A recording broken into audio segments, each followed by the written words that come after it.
नमस्कार, आप देख रहे हैं सम्राट न्यूज टीवी और मैं हूं आपके साथ हर्षिता गणज। उत्तर प्रदेश की राजनीति में गोमती नगर लखनऊ स्थित जयप्रकाश नारायण इंटरनेशनल सेंटर को लेकर सपा प्रमुख अखिलेश यादव और मुख्यमंत्री योगी आदित्यनाथ आमने सामने। योगी कैबिनेट द्वारा जेपीएनआईसी परिसर को 30 साल की लीज पर जैसे है जहां है की शर्त पर 2 निजी कंपनियों को सौंपने के फैसले के बाद ये विवाद फिर गहरा गया है। इस समझौते के तहत कंपनियां एलडीए को सालाना 6 करोड़ रुपए लीज रेंट देंगी, 30 वर्षों से 800 करोड़ से अधिक का राजस्व देंगी और लगभग 200 से 250 करोड़ रुपए के बचे हुए कार्यों को पूरा करेंगी।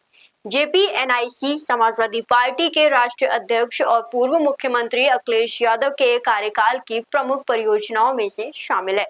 इसका निर्माण वर्ष 2013 में शुरू हुआ था।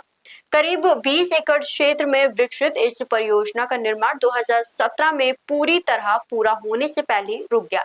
उपलब्ध रिपोर्टों के मुताबिक उस समय फिनिशिंग समेत करीब 50 करोड़ रुपए के काम बाकी थे और परियोजना पर लगभग 850 करोड़ रुपए खर्च हो चुके थे। इसके बाद वित्तीय अनियमितताओं के आरोपों की जांच शुरू हुई और परियोजना लंबे समय तक बंद रही। अब सरकार और एलडीए का तर्क है कि वर्षों से बंद पड़ी इस बड़ी परियोजना को दोबारा उपयोग में लाने के लिए निजी क्षेत्र की भागीदारी जरूरी है। 2025 में भी जेपीएनआईसी के संचालन के लिए निजी कंपनी को जहां है जैसा है के आधार पर देने की योजना सामने आई है। बाद में एलडीए को इसकी जिम्मेदारी दी गई और इसे दोबारा शुरू करने की कवायद तेज हुई है। मौजूदा योजना के तहत चयनित कंपनी मरम्मत और संचालन की जिम्मेदारी संभालेगी।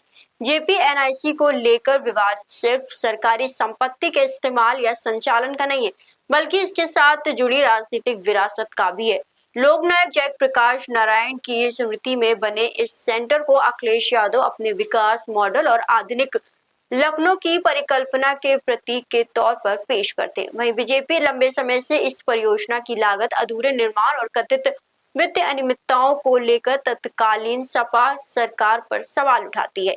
जेपीएनआईसी से जुड़े कथित वित्तीय अनियमितताओं की जांच भी 2026 में फिर चर्चा में रही और एलडीए के तत्कालीन अधिकारियों को व्यक्तिगत सुनवाई के लिए बुलाया गया। इस परियोजना का राजनीतिक महत्व इस बात से भी समझा जा सकता है कि हर साल 11 अक्टूबर को जयप्रकाश नारायण की जयंती पर यहां अखिलेश यादव के पहुंचने को लेकर सियासी टकराव देखने को मिलता रहा। कई मौकों पर बैरिकेडिंग और प्रशासनिक रोक के बीच अखिलेश यादव के जेपीएनआईसी परिसर में पहुंचकर जेपी की प्रतिमा पर माल्यार्पण करने की तस्वीरें भी सुर्खियों में है।